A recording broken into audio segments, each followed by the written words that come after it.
Pakistan Tehreek Insaf (PTI) के साबिक रहनुमा फवाद चौधरी इस्तेहकाम पाकिस्तान पार्टी की तकरीब में स्टेज पर मौजूद कुर्सी पर नाम होने के बावजूद न बैठे।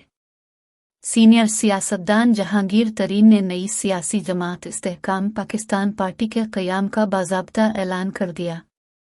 इस जमात में अलीम खान और ओन चौधरी के अलावा PTI छोड़ने वाले इमरान इस्माइल, अली जैदी, फवाद चौधरी, आमिर कैनी, महमूद मौलवी, जयप्रकाश, मुराद रास, फिरदौस आशिक अवान, फयाज चौहान, नोमान लंगड़ियाल, ज़हीरुद्दीन अलीज़ई, जावेद अंसारी और तारिक अब्दुल्ला शामिल हैं।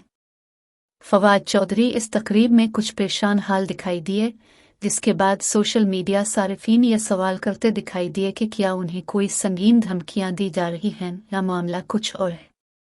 PTI की हिमायती एक सारिफ ने ट्विटर पर लिखा कि इंसान को ऐसे काम ही नहीं करने चाहिए कि मुंह छुपाना पड़े। जब धोखा दिया है तो बाकी बेशर्मुहे की तरह फीस भी करे, गद्दारी करके वफा का ढोंग भी नहीं कर सकते।